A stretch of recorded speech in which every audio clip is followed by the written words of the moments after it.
Hey guys, what is up? It is No Help and welcome back to another video today. So just the other day I got a comment saying you should do an updated guide on Ironman item progressions, what key items to strive for at what point and in what order, etc. So in today's video I'm going to be doing my top Ironman unlocks that I would recommend you strive for. Well, starting off, when you first make your account, I highly recommend pretty much one of the first things you do is go for the Arty Cloak 1. Now, not only is this going to be giving you an achievement diary right off the bat, it will make you knock out a couple of quests and kind of get your way a little bit through the game, gaining some early levels, which is always nice. The Arty Cape is great because it is an unlimited teleport to the city of Arty. It can be great for farming in the future as well. It's also close to a fairy ring, and it's a cape slot that you can unlock on day 1. Doesn't have the best bonuses, but it's better than nothing. Next on my list is Graceful. I highly recommend you get Graceful. It will kind of force you to train agility with a goal in mind of completing the Graceful armor. Now, don't do it all in one go because you might burn out, but you might need to get around 60 to 70 agility depending on like which courses you do to get enough marks of grace to knock out that Graceful armor. The Graceful armor is super useful around the game. You can use it for farm runs, questing, and I pretty much still use it every single day. Also, when you get the Graceful, you should have a high enough agility level to tackle the agility pyramid, which is okay experience, but you're really there for money. And this can be really good early game money for Ironman accounts. Every single lap you complete, you will get 10k cash. So this is pretty much the first way for me to get my first million gold on the account. Another extremely useful unlock is the fish barrel. Now this is obtained from killing the Temporous skilling boss. This can be done at just level 35 fishing, and it's actually a good way to train the fishing skill. And it's also more enjoyable than the traditional methods. Now basically what the fish barrel does is it allows you to store an additional 28 fish inside of the barrel, which will allow you to extend your fishing trips for when you're fishing food to cook to take to PVM in the future. Temporous also will give you lots of supply drops, including raw fish, planks, skilling supplies, and alkables. So it's a great way to start off the account. After you unlock the fish barrel, I would recommend you complete the quest, the Tiwan Trio. Now this will give you access to fishing carambwans, which are amazing food. They will require level 65 fishing in order to catch, but you should get that by the time you have the fish barrel anyways. Carambwans are great cooking XP, not the best fishing XP in the world, but with the fish barrel, this makes them one of the best ways to AFK, and you can stack up a lot of carambwans over time. Now this is personally how I got 99 cooking, and pretty much the only food source that I use through most of my Slayer, and I still use carambwans today because you can actually do this thing where you double eat, where you eat a piece of regular food and a carambwan right after, and it will heal you a lot all at once. So carambwans are extremely useful, and I would highly recommend you get this knocked out as soon as you can. Once you complete the Bone Voyage quest, you will get access to Fossil Island, and you can start doing the classic birdhouse runs. You could do these every hour or so, and they are amazing hunter experience that you can kind of get passively over time without ever having to train the hunter skills. So the earlier you start, the better. Also, you will get tons of nests from this, including seeds and rings, which can be very beneficial to your account. Transportation is very annoying, especially when you are a lower level, but once you complete the Lost City quest, you will get access to fairy rings and the Draymond staff, which the fairy ring network is crazy and will allow you to get to pretty much anywhere in the game. Once you kind of like figure out all of the codes, they're very easy, they're all on the wiki. You can pretty much get to wherever you want in the game from fairy rings, so the earlier you unlock this, the better it's going to be for questing and just playing the game in general. Fairy rings are super useful. For training rune crafting, I highly recommend you go for the Of the Eye outfit.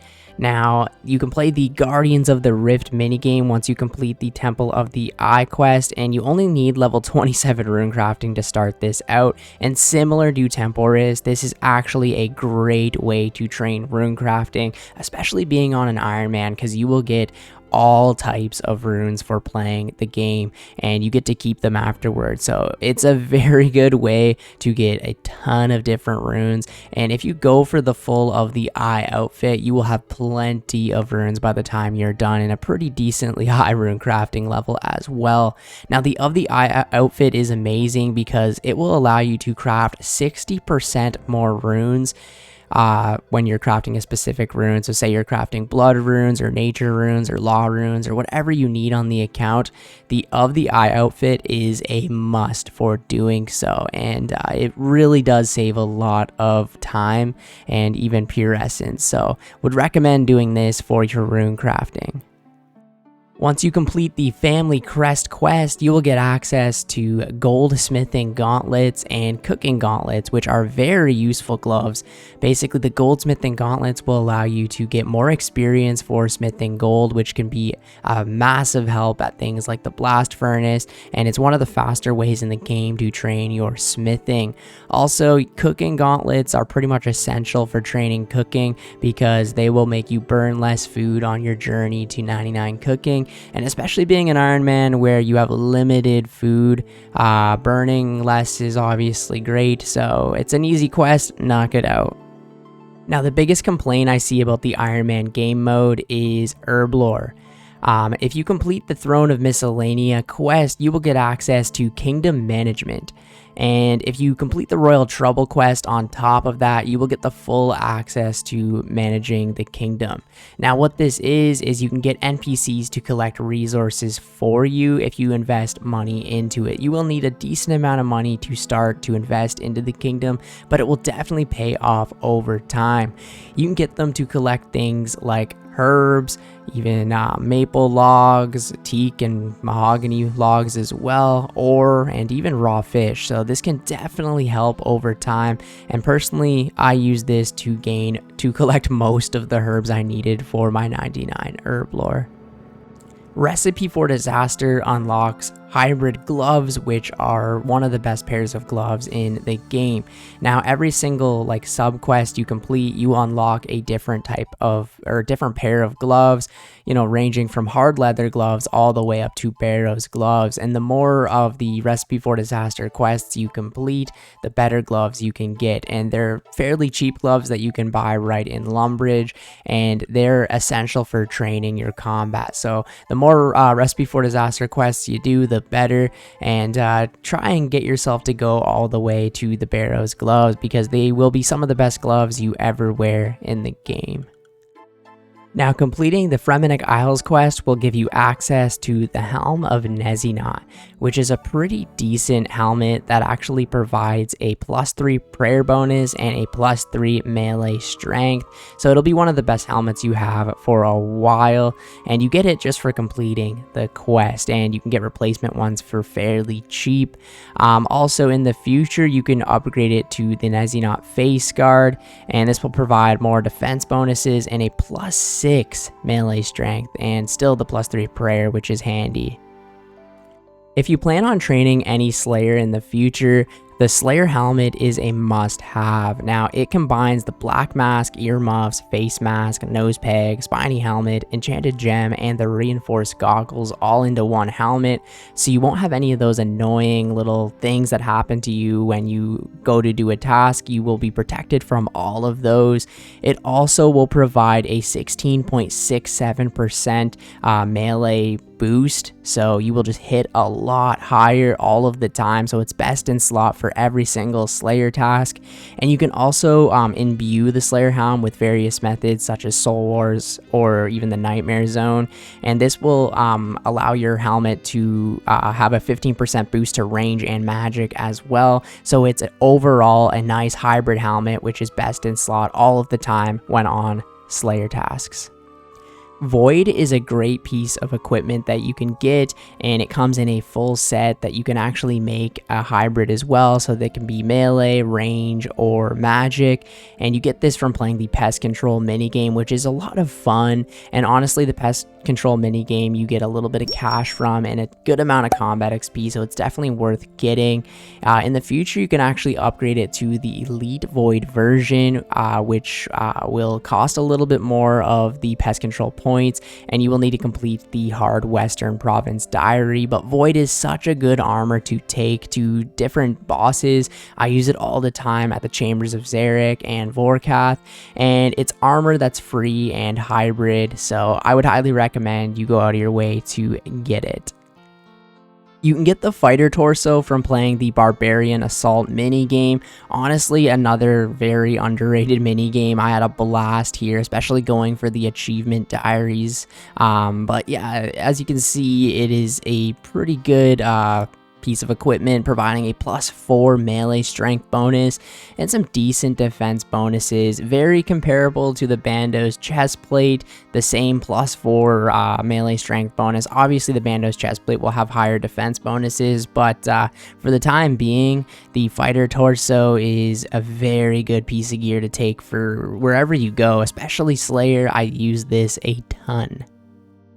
Now, one of the newer items that I would recommend getting is the Zombie Axe. It will require level 65 attack to wear and completion of the Defender of Iraq to kill armored zombies. You will also need level 70 smithing to repair it, and it is a great crush style weapon that you can use. It's kind of something you can maybe use in between the Dragon Scimitar and getting, say, the Abyssal Whip. It is another alternative that you can use until you get something better, of course. But yeah, it's one of the newer items that's surprisingly very good and easy to get.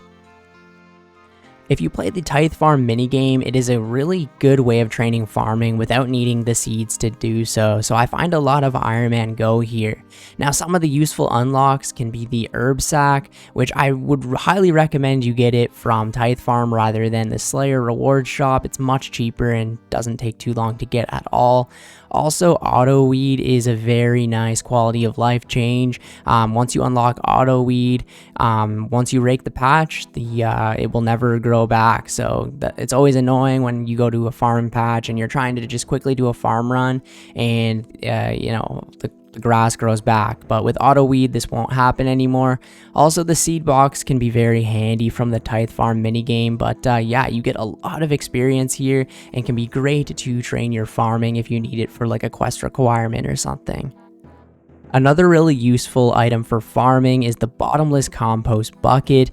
Now, this will obviously hold unlimited compost, and you can put as much as you want in here. And yeah, it's very useful for farming and very nice for inventory management. Now, this is obtained from killing the Hespori boss. It is a fairly rare chance to do, but if you do one of the Hespori kills every day, you'll eventually get it. Now, don't hate me, but I've gotten 2 of the buckets and 10 kills. If you complete the quest, the Eyes of Gluffrey, you will get the Crystal Saw. Now, this is very useful for upgrading your player-owned house, which I highly recommend you do. One of the most useful things in the game. But the Crystal Saw will allow you to build furniture up to 3 levels higher than your current construction level. So combining this with other boosts, you will have to train less construction to get those really good unlocks for your house. Also, a little bonus for completing this quest, you will get 6,000 rune crafting experience, so it can help you a lot at the start of the game. Now, another new one is doing the Mastering Mixology minigame. Now, this is very good for Ironman accounts. You will use way less herbs for getting your Herblore experience, so it can be a decent way to train. I found out like max efficiency, I was getting about 100,000 Herblore experience per hour, especially after they updated it. But you're really here for the rewards. But you can get the reagent pouch, which is very nice for collecting Herblore secondaries around the game. It's basically like another backpack that you can store secondary ingredients in, so you can take it to all of your Slayer tasks, or, you know, if you just want to collect some snape grass, you can take it with you and get it's kind of like the fish barrel in a way, where you can store a lot more items in it. It will also allow you to make 26 potions per inventory rather than the traditional 14. Some other unlocks you can get would be the Alchemist's Amulet. Now basically this will increase the chance of making a 4-dose potion from 5% to 15% with like traditional amulets of chemistry. So you can actually, in some methods, profit from Herblore. The prescription goggles are also a huge one to get. They will provide a 10% chance to saving secondary ingredients when mixing potions. So if you combine those two together, you will, save a lot of money and save a lot of secondary ingredients when doing Herblore. Another one that I personally unlocked myself is the potion storage. Now this will pretty much allow you to store potions in a separate part of your bank so that you save. I personally saved over 100 bank slots from doing this. Well, thank you guys so much for watching the video today.